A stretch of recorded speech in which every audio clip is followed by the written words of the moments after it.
आप देख रहे हैं लाइव इंडिया हर पल। नमस्कार, लाइव इंडिया में आपका स्वागत है। मैं अनिल सम्राट। केंद्रीय मंत्री अश्विनी वैष्णव ने कहा है कि एआई समिट को लेकर बहुत उत्साह है। 3 लाख से ज्यादा छात्रों और रिसर्चर्स ने रजिस्ट्रेशन किया है। कई सेशन फुल हो रहे हैं। युवाओं में बड़ा ही उत्साह है। इस समिट के माध्यम से देश भर में एक नई ऊर्जा पैदा हुई है। युवाओं में जोश है कि हम एआई का इस्तेमाल करके आबादी के स्तर पर बड़ी समस्याओं का कैसे समाधान कर सके।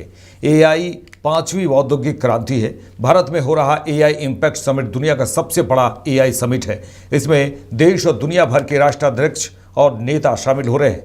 हमें इस तकनीक को आगे ले जाना है और यह संतुलन बनाना होगा कि हम एआई का इस्तेमाल समाज की समस्याओं को हल करने के लिए कैसे कर सकते हैं और इसके नुकसान को कैसे रोक सकते हैं। बहुत उत्साह है। 3 लाख से अधिक युवाओं ने और रिसर्चर्स ने, स्टूडेंट्स ने रजिस्ट्रेशन किया है और बहुत सारे के सारे सेशंस फुल जा रहे हैं, ओवरफ्लो हो रहे हैं। बल्कि बहुत अच्छा उत्साह है और विशेषकर युवाओं में देखा। अभी जयपुर के कुछ स्टूडेंट्स थे जो कि नए सॉल्यूशंस देख रहे हैं, उन सबको टेस्ट कर रहे हैं, रियल में फील कर रहे हैं कि एआई का उपयोग कैसे किया जा सकता है। इस समिट के माध्यम से देश भर में एक नई ऊर्जा पैदा हुई है। एआई का उपयोग करके पॉपुलेशन स्केल पे किस तरह से बड़ी प्रॉब्लम्स को सॉल्व कर सकें, वैसा उत्साह यहाँ पर युवाओं में दिखाई दे रहा है। और सर, दुनिया के लिए क्या मैसेज है इस एआई इम्पैक्ट समिट से? एआई 5th इंडस्ट्रियल रेवोल्यूशन है। एआई इम्पैक्ट समिट भारत में जो हो रहा है वो विश्व में सबसे बड़ा एआई समिट है। इस एआई समिट में देश भर से, दुनिया भर से सभी heads of government, heads of state और इंडस्ट्री के जितने लीडर्स हैं वो सब यहाँ पर उपस्थित है। किस तरह से हम एआई का उपयोग इकोनॉमी में, सोसाइटी में बड़ी प्रॉब्लम्स को सॉल्व करने के लिए कर सकें और एआई के जो हार्म्स हैं उनको हम कैसे रोक सकें, इन दोनों को बैलेंस करके इस नई टेक्नोलॉजी को आगे बढ़ाना है। कई ग्लोबल सीईओज आए हुए हैं, आप मिल भी रहे हैं उनसे, किस तरह का इंटरेस्ट दिखा रहे हैं वो इंडिया में? बहुत 2 तरह का इंटरेस्ट है। सबसे पहला इंटरेस्ट है इन्वेस्टमेंट का।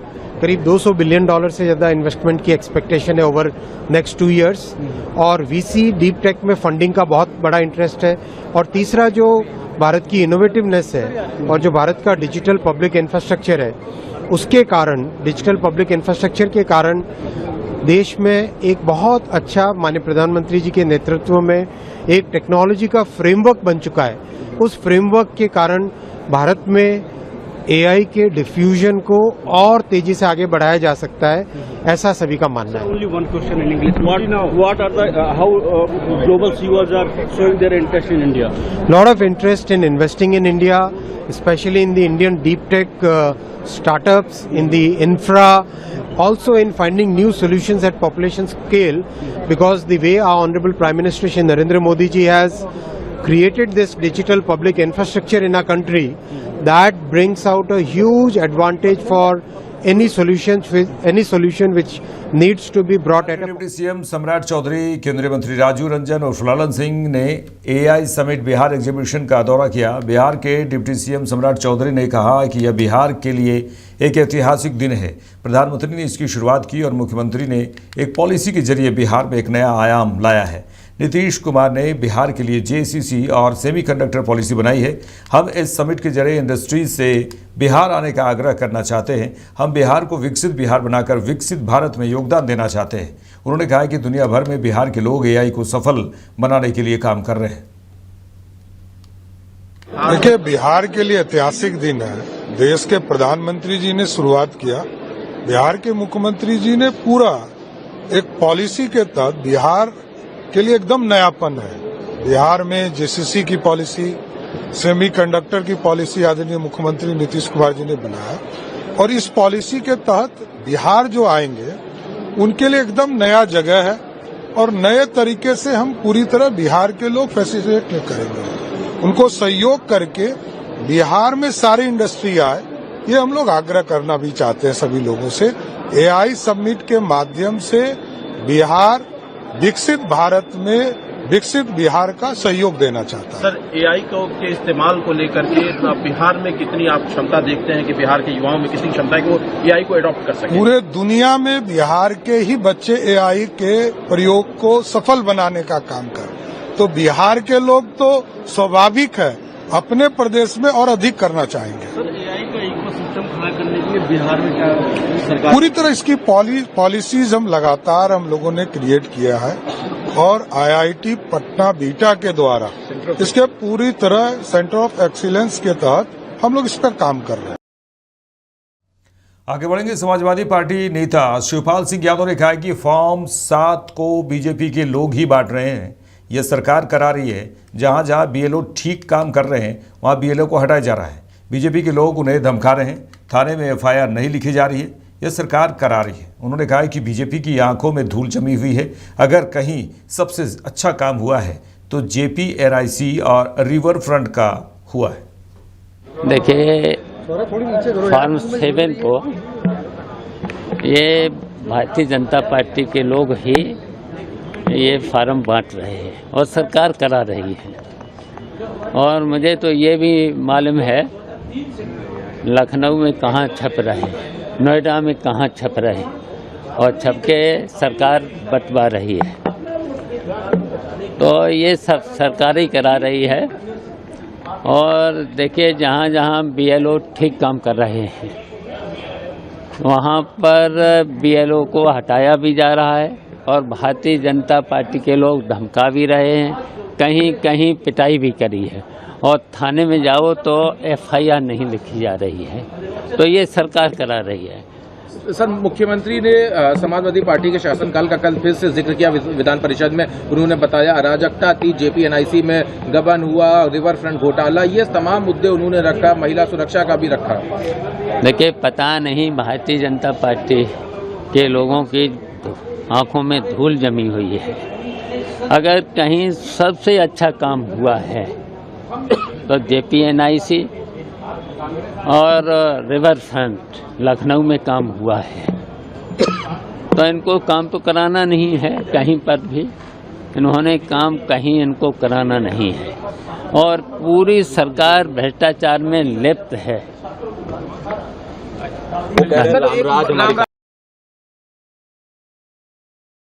शिवसेना UBT नेता संजय राउत ने कहा है कि रोहित पवार उस परिवार के सदस्य हैं, उन्हें तकनीकी मामलों की समझ है। जिस तरह के रहस्यमयी तथ्य अजीत पवार के हादसे के बारे में सामने आ रहे हैं वह बहुत ही गंभीर है। ब्लैक बॉक्स जल गया। ब्लैक बॉक्स 20 साल बाद भी मिले हैं, लेकिन अजीत पवार की फ्लाइट का ब्लैक बॉक्स जल गया। ऐसा कैसे हो सकता है? उन्होंने कहा है कि अगर रोहित पवार ने यह मुद्दा लाया है तो यह गंभीर मुद्दा है और पवार परिवार इसकी जांच कराना चाहता है तो करना चाहिए। इस मामले में सरकार की मंशा ठीक नहीं है। बात ऐसी है कि रोहित पवार उस फैमिली के महत्वपूर्ण सदस्य है। वो विधानसभा के मेंबर है। उनको ज्यादा समझ है टेक्निकल बातों में। वो रिसर्च भी अच्छा कर लेते हैं। अगर उनके परिवार के मन में कुछ शंकाएं है तो उनको पूरा अधिकार है। और सरकार जो जांच कर रही है उनके ऊपर अगर परिवार का विश्वास नहीं है तो अलग से जांच प्राइवेट एजेंसी से कर सकते हैं। जिस तरह से रहस्यमय तथ्य सामने आ रहे हैं अजीत पवार जी के एक्सीडेंट के बारे में, वो बहुत गंभीर बातें हैं। जैसे ब्लैक बॉक्स जल गया। इतिहास में इतने अपघात मैंने देखे पूरे विश्व में। वो एक्सीडेंट या साजिश कैसे हुई ये ब्लैक बॉक्स बताता है। ब्लैक बॉक्स में जो रिकॉर्डिंग होती है और ब्लैक बॉक्स कभी जला है ऐसा मुझे मालूम नहीं। 20-20 साल के बाद भी ब्लैक बॉक्स मिले हैं एक्सीडेंट के। 20 साल 50 साल के बाद भी ब्लैक बॉक्स मिले हैं। लेकिन अजीत पवार के फ्लाइट का ब्लैक बॉक्स डिस्ट्रॉय हो गया है, जल गया है। ये कैसा हो सकता है? ये मुद्दा अगर रोहित पवार जी ने सामने लाया है तो ये गंभीर मुद्दा है और पवार फैमिली उसकी समांतर जांच करना चाहते हैं तो करनी चाहिए। आपको लगता है सरकार आनाकानी कर रही है जांच के आदेश? डेफिनेटली सरकार की मंशा ठीक नहीं है इस मामले में, ऐसे मैं कह सकता हूँ। Thank you. असम की बात करें तो AIUDF नेता रफीकुल इस्लाम ने कहा है कि भूपेन बोरा प्रदेश कांग्रेस कमेटी के अध्यक्ष थे और उन्होंने अभी इस्तीफा दिया। उनकी बॉडी लैंग्वेज से लगता है कि वे बीजेपी में शामिल होंगे। मुख्यमंत्री से उनकी पहले से ही अच्छी दोस्ती है, लेकिन मुझे नहीं पता कि कांग्रेस पार्टी को क्या हो गया है कि उसने बीजेपी के एजेंट्स को ऊंचे पदों पर बिठा दिया है। भूपेंद्र बोरा ने AIUDF से इसलिए नाता तोड़ा क्योंकि अगर कांग्रेस और AIUDF असम में मिलकर लड़ते तो बीजेपी सरकार नहीं बना पाती। मुसलमान का वोट कांग्रेस को अच्छा लगता है, लेकिन जब कोई मुसलमान नेता आगे बढ़ता है तो कांग्रेस वालों को बर्दाश्त नहीं होता। देखिए, भूपेंद्र बोरा कांग्रेस के प्रेसिडेंट थे और उन्होंने अभी रिजाइन किया है। अब उनके बॉडी लैंग्वेज से मालूम हो रहा है, लग रहा है कि शायद वो बीजेपी चले जाएंगे। मुख्यमंत्री से उनकी अच्छी दोस्ती है, पहले से हमें मालूम है, लेकिन पता नहीं कांग्रेस को क्या हो गया, जो बीजेपी के बड़े बड़े एजेंट को कांग्रेस ने बड़े बड़े पदों पे बिठा रखा है। अगर ये होगा तो बीजेपी और कांग्रेस में फर्क क्या होगा भाई? हम लोगों ने तो बार बार यही कहा, लेकिन उल्टा हम पे इल्जाम देते थे। हम पे इल्जाम देके वो खुद बीजेपी के साथ हाथ मिला के काम करते थे। तो भूपेंद्र बोरा ने यूडीएफ के साथ भी संबंध तोड़ा था, इसलिए तोड़ा था कि यूडीएफ कांग्रेस एक साथ अगर हम लड़ते तो आसाम में बीजेपी सरकार ना पाती, हम लोग सरकार बनाते। लेकिन भूपेंद्र बोरा चूंकि हेमंतो का एजेंट है, वो काम नहीं करने देंगे, इसीलिए हमारा गठबंधन तोड़ दिया था। अब भूपेंद्र बोरा खुद यहाँ नहीं रह रहे हैं और मुसलमान एलर्जी है। मुसलमान का वोट कांग्रेस को अच्छा लगता है, लेकिन मुसलमान कोई नेता आगे बढ़ता है तो कांग्रेस वालों को बर्दाश्त नहीं होता है। कोई हम इमरान मसूद को शायद यहाँ प्रभारी बनाया, भूपेंद्र बोरा को एलर्जी है, रकीबुल हुसैन से एलर्जी है। इसी तरह क्या बोलते हैं, मोहसिन खान ने कुछ कह दिया था। भाई, मुसलमान का वोट अच्छा लगता है, मुसलमान को नेता बनने नहीं दोगे, ये कैसे चलेगा? लेकिन खैर, ये उनके अंदर की बात है, मुझे उसमें नहीं पढ़ना है। शायद भूपेंद्र बोरा 2-4 दिन में बीजेपी चला जाए। तो आने वाले चुनाव में कांग्रेस का कैसा हाल होगा? कांग्रेस अभी देखिए क्या हाल हो गया, कांग्रेस तितर बितर हो गया। अब क्या होगा कांग्रेस जाने। जेडीयू नेता राजू रंजन प्रसाद ने आरक्षण को लेकर आरजेडी के विरोध प्रदर्शन पर कहा कि सवाल उठाने वालों का अतीत जानिए। जब लालू यादव को मौका मिला तो उन्होंने राजनीति की बागडोर किसे सौंपी? राबड़ी देवी को। जब महागठबंधन की सरकार बनी तो उन्होंने अपने बेटे को डिप्टी सीएम बनाया, जो पहली बार चुने गए थे, और फिर उन्हें विपक्ष का नेता बनाया। बिहार के मुख्यमंत्री नीतीश कुमार के फैसले इतिहास की मिसाल के तौर पर दर्ज हैं, चाहे वो जाति सर्वे का सवाल हो या महिला आरक्षण का। अगर आप देखें तो राज्य सरकार ने आरक्षण प्रतिशत बढ़ाने की जो घोषणा की थी उसे मंजूरी दी गई। पटना हाई कोर्ट ने उस पर रोक लगा दी और यह मामला सुप्रीम कोर्ट में लंबित है, और जब तक कानून नहीं बनता इसे 9वीं अनुसूची में शामिल नहीं किया जा सकता। जो लोग सवाल खड़े करते हैं उनका भी तो अतीत जान लीजिए। मौका मिला तो लालू जी ने किनको सियासत की बागडोर सौंपी? राबड़ी जी। जब महागठबंधन की सरकार बनी, उप मुख्यमंत्री पद का उम्मीदवार उन्हें अपने दल का कोई अनुभवी नेता नहीं मिला और बेटे को, जो पहली बार चुनाव जीत करके आया, उसको उप मुख्यमंत्री पद की कमान सौंप दी। फिर नेता प्रतिपक्ष। परिवार के सदस्यों के लिए ही आरक्षण की मांग उनको करनी चाहिए, इसलिए कि आने वाले समय में वो कठिनाइयां बढ़ेंगी। आरक्षण या सामाजिक गैर बराबरी के सवाल पर बिहार के मुख्यमंत्री नीतीश कुमार जी ने जो फैसले लिए हैं वो कहीं न कहीं इतिहास में मिसाल के तौर पर दर्ज हैं। चाहे वो जातीय सर्वे का सवाल हो, महिलाओं के आरक्षण का सवाल हो, पंचायती व्यवस्था में जो आरक्षित समूहों के लिए आरक्षण का सवाल हो। अगर आप देखें तो उसके बाद बढ़े हुए आरक्षण के प्रतिशत की राज्य सरकार ने जो घोषणा की उसको मंजूरी भी दी। पटना हाईकोर्ट ने उस फैसले पर रोक लगाई। ऑनरेबल सुप्रीम कोर्ट के समक्ष ये पूरा प्रकरण आज लंबित है और जब तक कोई कानून नहीं बन जाता है तब तक शेड्यूल 9 में शामिल नहीं हो सकता है। इसीलिए नीतीश कुमार जी से कोई आरक्षण और गैर बराबरी पर अगर बहस करना चाहे तो निसंदेह हम उन्हें चुनौती देते हैं कि वो आकर के बात करें। पश्चिम बंगाल विधानसभा में नेता प्रतिपक्ष शुभेंदु अधिकारी ने कहा कि बाबर के नाम पर मस्जिद की नींव रखने और नई पार्टी बनाने से पहले उन्होंने हुमायूं कबीर पर निशाना साधा है और बोला है कि उन्होंने बांग्लादेश में 7 दिन बिताए। इस बात की जांच होनी चाहिए कि वे कहां कहां गए।